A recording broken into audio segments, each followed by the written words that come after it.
तो चलिए अब बात करते हैं कन्या राशि वालों के बारे में कि अप्रैल महीने में कन्या राशि वालों को क्या धन लाभ होगा, क्या अप्रैल में इनको पैसों के लेन देन और निवेश से बचना है, क्या कहती है अप्रैल महीने की इनकी इनकम भविष्यवाणी, आइए जानते हैं।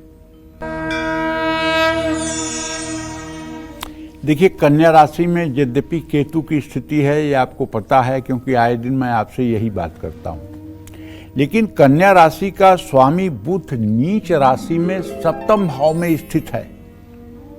अच्छा, अभी तक तो वो शुक्र के साथ है, तो नीच भंग हो रहा है क्योंकि शुक्र उच्च राशि में है। ऐसे में सूर्य के साथ होने के कारण बुध इस समय अस्त भी हो गया है, तो इसका अस्तत्व तो खत्म होते ही अप्रैल के महीने में कन्या राशि के जातकों की आर्थिक स्थिति संतुलित रहने की संभावना है, न अच्छी न खराब। बृहस्पति की दृष्टि, पूर्ण दृष्टि आपके राशि पर होने से भाग्य का साथ मिलेगा। आप सही निर्णय ले पाएंगे जिससे धन लाभ के अवसर मिल सकते हैं। मंगल भी आपकी आमदनी बढ़ाने में सहयोग कर सकता है। मेहनत का फल मिलेगा और सुख सुविधाएं बढ़ेंगी। मंगल के कारण अचानक धन लाभ होने की भी संभावना है।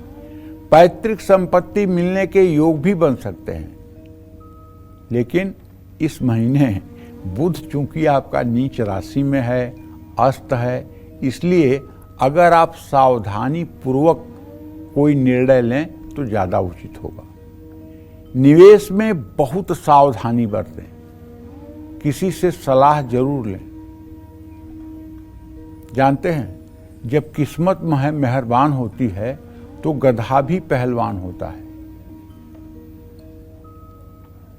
और हमारे शास्त्रों में तो यहाँ तक कहा गया है कि जब किस्मत ठीक नहीं होती है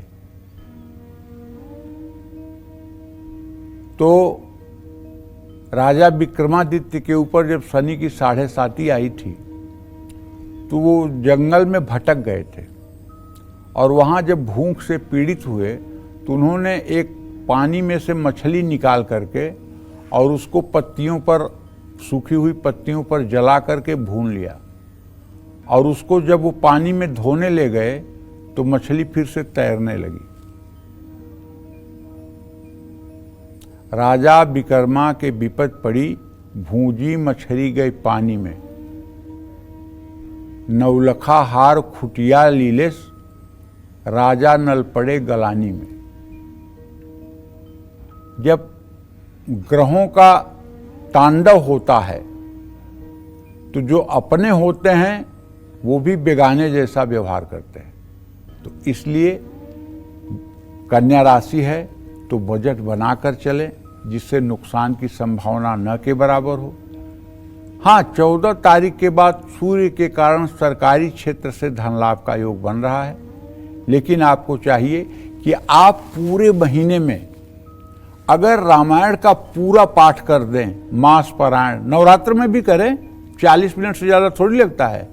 अगर एक बार पूरे रामायण का आपने पाठ कर दिया तो मैं दावे के साथ कह सकता हूं कि आपने एक बहुत बड़ा यज्ञ कर लिया, और केवल इस जीवन के लिए नहीं, जो आपकी अंतिम यात्रा होने वाली है उसमें भी आपका ये पुण्य सहायक रहेगा।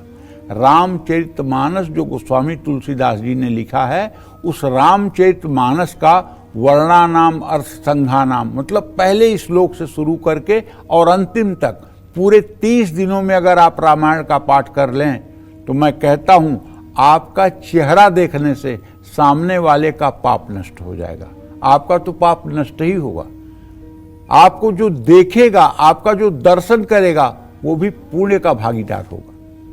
और आप जिस घर में निवास करेंगे, जहां भोजन पाएंगे, जहां हाथ धोएंगे, आपके हाथ की धुलन से, आपके हाथ से गिरे हुए जल से दरिद्र जल करके राख हो जाएगा। जैसे रविवार के दिन अपने घर के सामने अगर गाय को स्नान कराइए तो वहां से दरिद्र हजारों कोस दूर भाग जाता है। गाय के शरीर से गिरा हुआ जल दरिद्रता को जला करके राख कर देता है। उसी तरह से जब कोई सत्पुरुष, कोई भगवान राम का अनुरागी, कोई भजनानंदी घर में भोजन करता है और उसका हाथ धुलता है और पानी नीचे गिरता है, उसकी जूठन नीचे गिरती है, तो उस घर में पवित्रता आती है। इसीलिए हमारे सनातन धर्म में कहा जाता है कि वैष्णव साधु संतों की सेवा करिए, उनका जूठन पाने की कोशिश करिए, उनको घर में भोजन जिमाइए, उनका आगत स्वागत करिए। क्यों कहा जाता है? क्योंकि वो साधना संपन्न है, और वही साधना अगर आप कर लें तो वो सारे गुण आपके अंदर आ जाएंगे। तो रामायण का पाठ जरूरी है।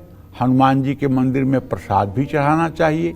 अमावस्या के दिन अपने वजन के बराबर अन्न लेकर के लोगों में दान करना चाहिए, ध्यान करना चाहिए, और किसी समर्थ गुरु की शरण में अगर चले जाएं तो अगला जीवन भी बन जाएगा।